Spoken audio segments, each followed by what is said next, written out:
Em um futuro não tão distante, onde a ciência desafia os limites do espaço-tempo, dois brilhantes pesquisadores caminham na tênue linha entre a genialidade e a ruína.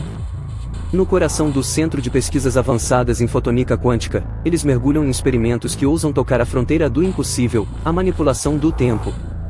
Em meio a partículas instáveis, protocolos ignorados e uma misteriosa força chamada luz proibida, o que começa como mais uma etapa de testes pode se transformar em um evento com consequências irreversíveis. Até onde a busca pelo conhecimento pode nos levar? Prepare-se para entrar em um laboratório onde o tempo já não obedece às regras da física e o último diálogo pode marcar o início do fim.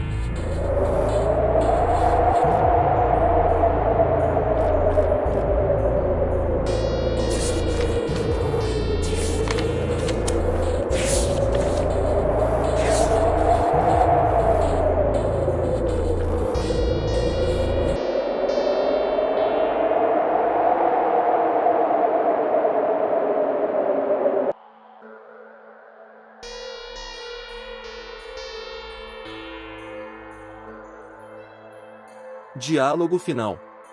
Sidney Lander. Centro de Pesquisas Avançadas em Fotônica Quântica. Universidade de Vermont, USA. Em algum momento no futuro. Dr. Alexander retira seu cartão de acesso do bolso superior do jaleco. Apesar de estar preso a uma fita que dá a volta em seu pescoço, o pesquisador tem o peculiar hábito de deixar o cartão embolsado. O painel luminoso emite um som familiar.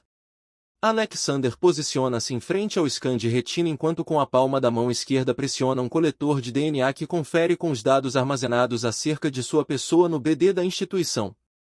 A porta de vidro desliza suave e silenciosamente para o lado, franqueando-lhe o acesso.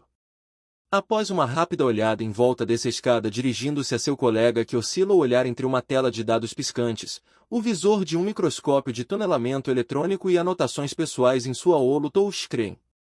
Bom dia, doutor. Luigi Saitama cumprimenta-o amigavelmente enquanto puxa sua cadeira ao lado do companheiro cientista. Bom dia, Dr. Alexander Brum resmunga sem tirar os olhos de seu trabalho. Vejo que virou a noite novamente. Sabes que supervisor Dari não aprova esse tipo de conduta.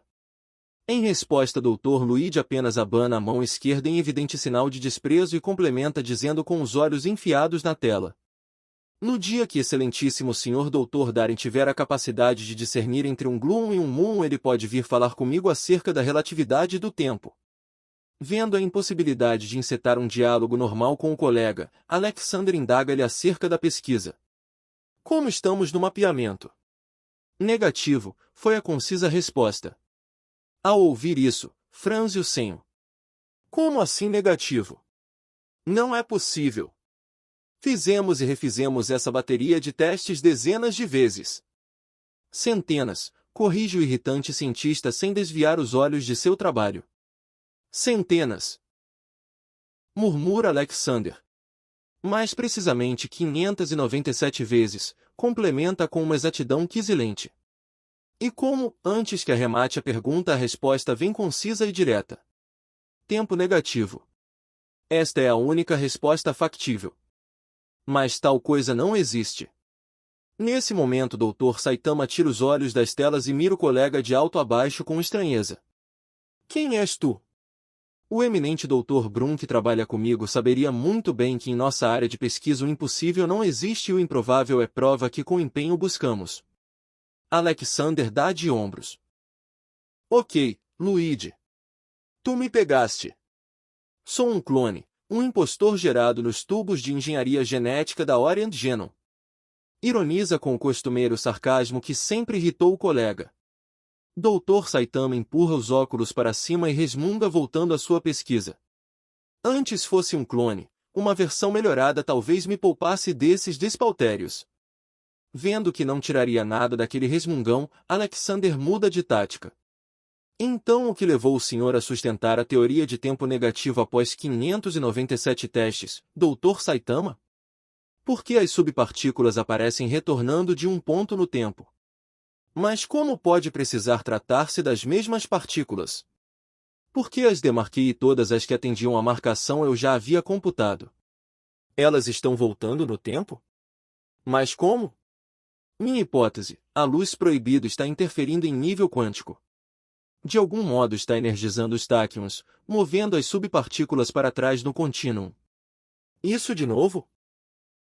Sabes bem que não temos nível de autorização para levarmos a cabo experiências ou mesmo estudos relacionados a ela. Aliás, sequer deveríamos estar falando disso. A segurança interna realiza audições aleatórias nos laboratórios e podem estar os ouvindo neste exato momento. Mas se ela atravessou-se em meio à nossa pesquisa, que podemos fazer? Ignorá-la? Nesse momento, uma das telas de informação liga-se automaticamente, mostrando as notícias mais recentes. Obedecendo a uma programação de rastreio online, em que tão somente reportagens que tivessem alguma conexão com a área de estudo dos pesquisadores eram exibidas. O acelerador de partículas de Pequim, o maior já construído, entrará em funcionamento esta tarde.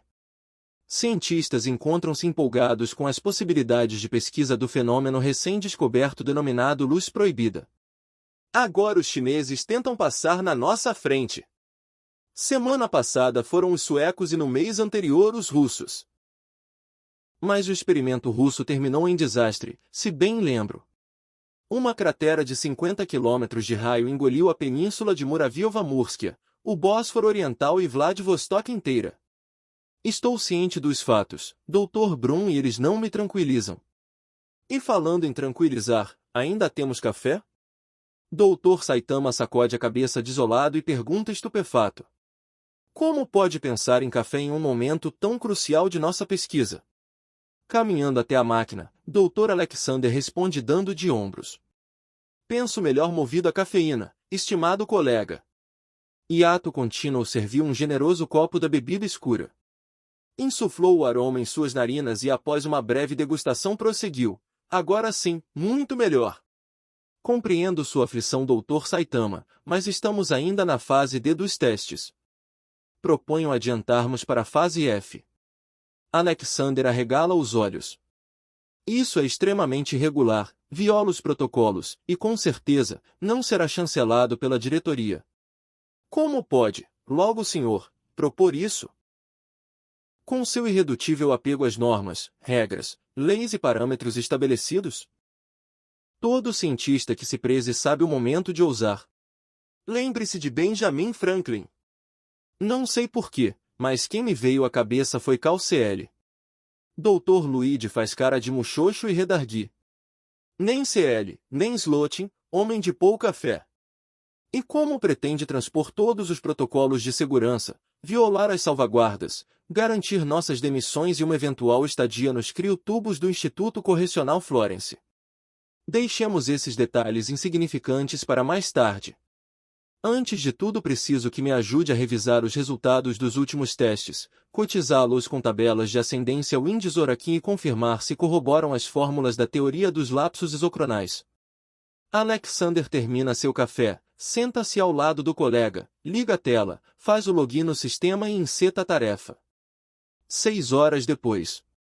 Estou desconjuntado e famélico, reclamou o Dr. Brum enquanto se levantava da cadeira e alongava o corpo. Há um resto de qualquer coisa no freezer dos isótopos. De novo, Luigi? Sabe que tudo que é colocado nessa coisa fica com um gosto de alumínio oxidado. Queixasse abrindo a porta e tirando de lá uma embalagem contendo sabe-se lá o que. Enfia tudo no micro-ondas. Enquanto observa o prato giratório mover-se no aparelho, questiona o colega. Bom, é fato científico. Comprovamos por testes e mais testes. E agora? E virando-se na cadeira para seu interlocutor, Dr. Saitama diz categórico. Agora, meu prestigiado colega, alçaremos o próximo nível. E de que modo, posso saber? Com isto. E tirou uma simples, prosaica e antiquada caneta do bolso. Tu és o único cientista que conheci nos últimos 30 anos que ainda faz uso dessa coisa. E ainda não sabes o porquê. Até agora. Ele ergue-se, caminha até o painel de acesso dos controles de segurança, remove a placa encaixada e um nicho de 40 por 40 centímetros desvela-se. Cabos, conexões, chips cristalinos e microterminais de multiacesso piscavam freneticamente. Sem hesitar, coloca a ponta de sua caneta em um local específico. Um chiado baixo se faz ouvir enquanto o invólucro da caneta derrete fundindo-se com os cristais isolineares e espalhando-se sobre os nanochips quânticos. Uma fumarola azulada emerge de dentro da parede. Em seguida, Dr. Saitama recoloca cuidadosamente o painel no lugar. E diante do olhar atônito do colega, sentencia: agora podemos trabalhar.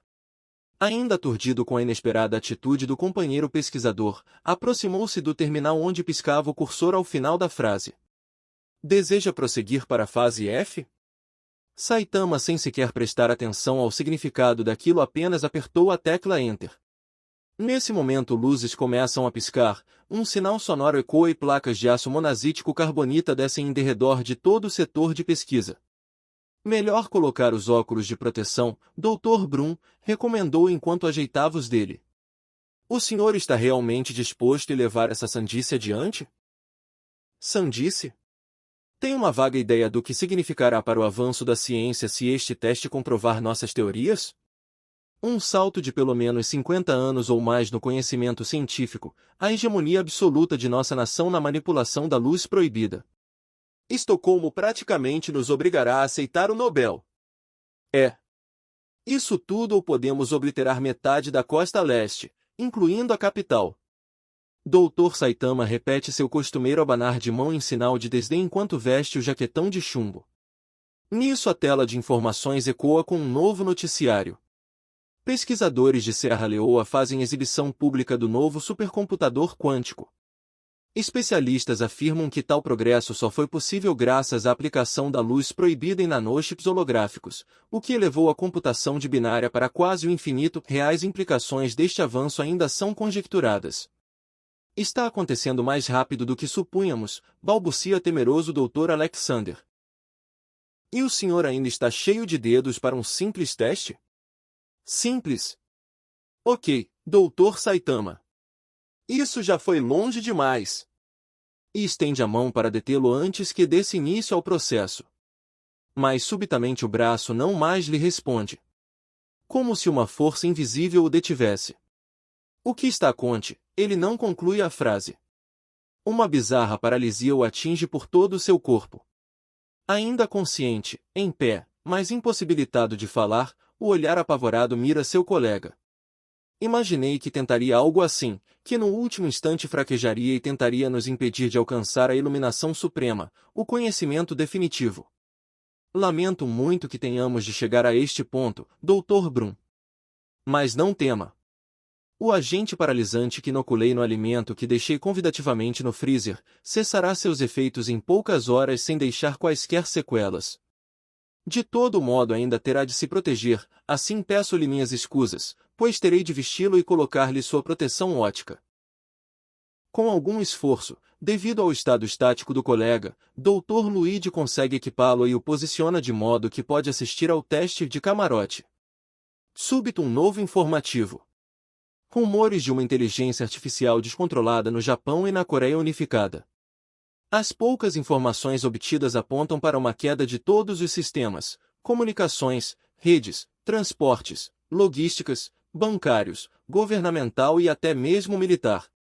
Nossas previsões estão se confirmando mais velozmente do que os cálculos iniciais apontavam. O colapso não tardará a atingir este país. Nossa confirmação urge. Usinas nucleares colapsam no leste europeu. Técnicos confirmam uma falha estrutural em todos os sistemas controlados e monitorados por inteligência artificial. A presidente da União dos Estados Europeus e Alinhados, a excelentíssima senhora Isabo von Vlaanderen, declarou visivelmente perturbada: não deveríamos ter associado nossas maiores fontes de energia a uma tecnologia ainda insuficientemente testada. Tolos! Quando concluirmos nosso trabalho, cada placa, circuito e nanochip desta civilização serão como machados de pedra do Paleolítico. Ao digitar os comandos na tela, uma parte do chão no centro da sala de pesquisa abriu-se e uma estrutura similar a uma mesa acendeu de dentro. Dr. Saitama apanha um tablet de controle e após alguns toques nele colunas de luz coloridas ergueram-se da estrutura. Impassível diante de tudo, a Alexander restava apenas testemunhar horrorizado, ciente das prováveis consequências catastróficas que tal iniciativa poderia legar. Embriagado de desejo pelo conhecimento absoluto, abandona o tablet sobre a bancada e começa a manipular os feixes de luz com as próprias mãos, que respondem como um imenso teclado. Na parede oposta, uma imensa tela de monitoramento ilumina-se, mostrando em detalhes todo o circuito do colisor de partículas, os níveis de energia gerados no experimento, as subpartículas criadas nas colisões e as variações nos valores de referência. Sentindo-se o próprio Jean-Michel Jarre da física de partículas, a euforia científica o domina, fazendo com que a curiosidade acadêmica o levasse a abandonar todo o bom senso. Chega de limites, bastam de barreiras, salvaguardas ou redes de segurança, sentencia desativando os últimos protocolos de segurança. Agora, a verdade.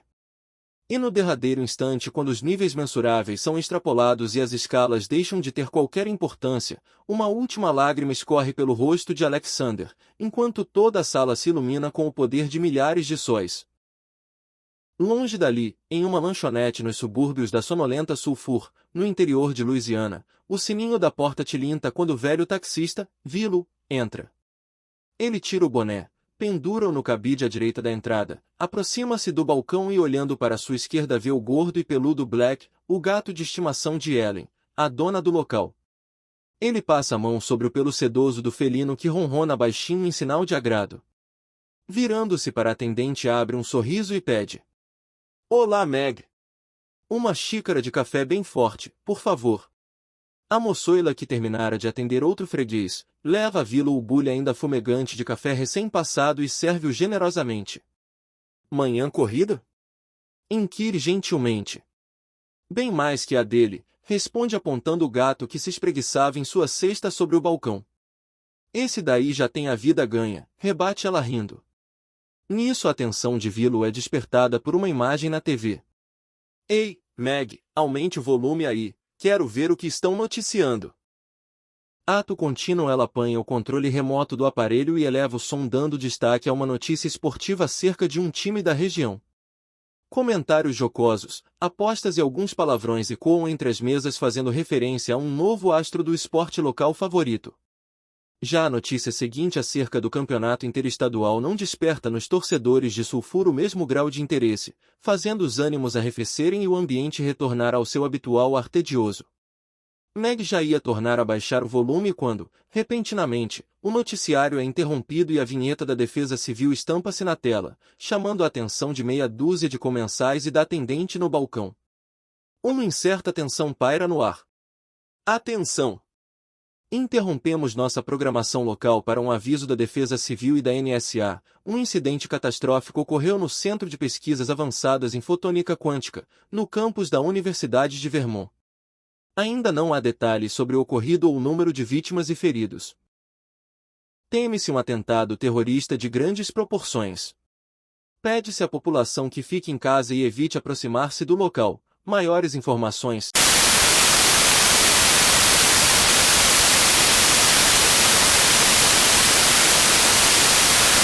A TV sai do ar, estática preenche a tela e o chiado ecoa pela lanchonete.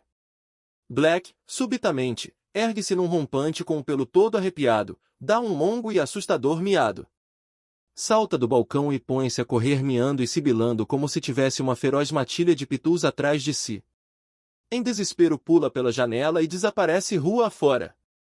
O taxista, pasmo diante daquela reação inopinada de um animal habitualmente mais pacato que uma ovelha, volta-se para Meg, que ainda estava paralisada diante da cena.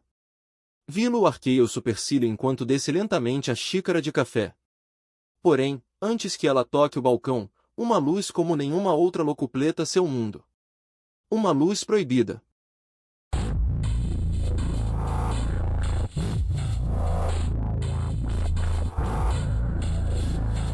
Obrigado por assistir ao nosso canal. Vozes da Ibis, contos e mistérios te aguarda para a próxima história. E não se esqueça, o link para adquirir os livros da Ibis está na descrição do nosso canal. Até breve.